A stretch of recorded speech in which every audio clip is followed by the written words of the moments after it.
as the Ukrainian forces continue to advance into Russia's Kursk region. Vladimir Putin has appointed his aide and former security guard Alexander Dyumin to take charge of the military operations in the Kursk region. This comes as the head of Russia's Belgorod region has declared a state of emergency, saying that the situation is extremely difficult in the border region under Ukrainian bombardment. The shift in guard has come after Russia's Chief of General Staff Valery Gerasimov gave a briefing over a video link to Vladimir Putin and other heads of the Russian law enforcement agency, wherein he gave a positive report regarding Russia's defense in the Kursk region, which largely contradicted what was actually happening on the ground. It was only after this meeting that Vladimir Putin decided to replace his army chief Gerasimov's duties in the area. The meeting on Monday was also attended by Dyumin, who was the only non-cabinet member not connected with the military or security services to attend the meeting.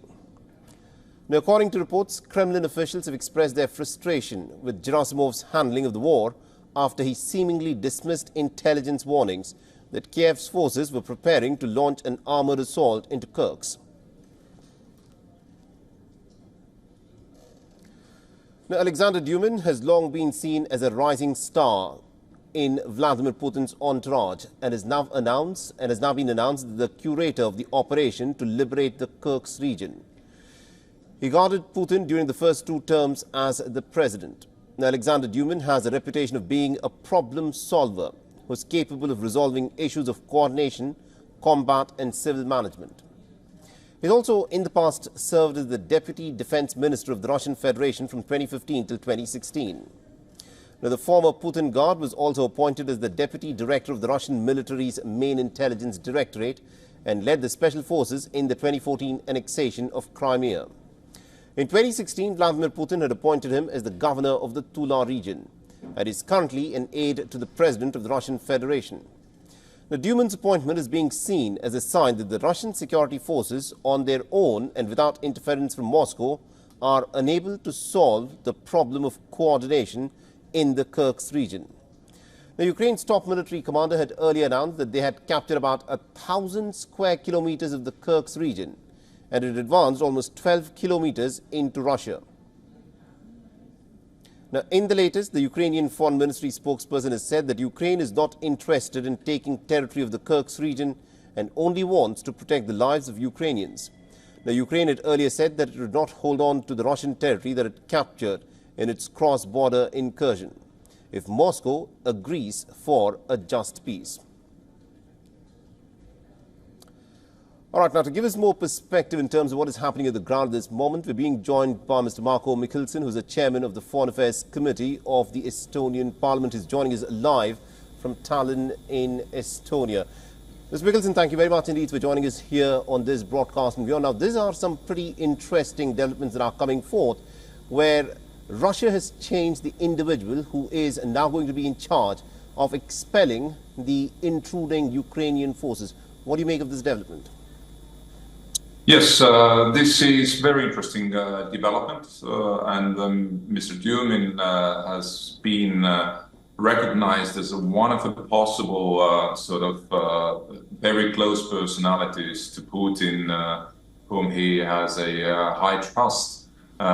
He was also involved as one of the commanders during Russian occupation of Crimean Peninsula 10 years back. So it is interesting to see how Dyumin will carry out his duties right now, because he has seen as one of her followers of Putin. Right now, initially it was reported that it was about 1,000 Ukrainian soldiers, along with about 100 armored vehicles and tanks, who had carried out this incursion into Russia.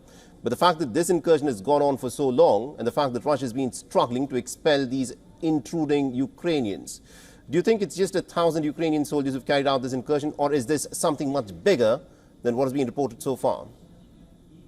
Yeah, I think this is a rather important turning point, at least during this year's campaign. And perhaps even we witness at the moment a turning point in entire war, which Russia launched against Ukraine already in 2014. So that means that this first time Ukraine brought war on Russian territory, meaning changing the calculus of aggressor state Russia, that they have to defend their own country right now. Now, the Ukrainians are fighting essentially with weapons hardware that is supplied to them by the Americans. Do you think the Ukrainians, one, could have carried out this intrusion into Russian territory without the Americans knowing about it? And what do you think will be the manner that the Americans would be approaching this Ukrainian intrusion into Russian territory, given the likelihood that this could now escalate pretty dramatically from here?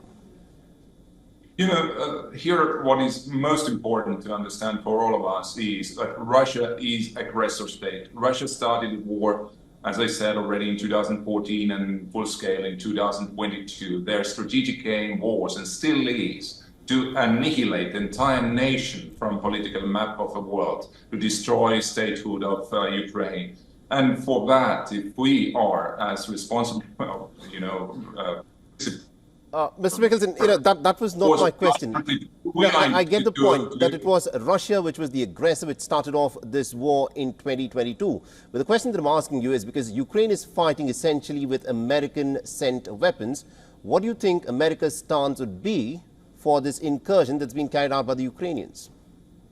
I think in the interest of the United States, all other participants of international world order should be restoration of peace as soon as possible in Europe.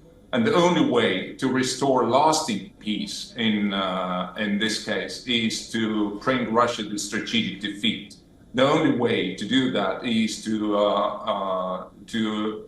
not to restrict Ukraine to choose the tactical response to Russian aggression. And I think this is happening these days in Kursk region is a very important turning point in this war, which brings us closer to peace. All right, we'll have to leave there. Thank you very much indeed, Mr. Marco Mickelson, for joining us and getting us that perspective there. For all the latest news, download the WION app and subscribe to our YouTube channel.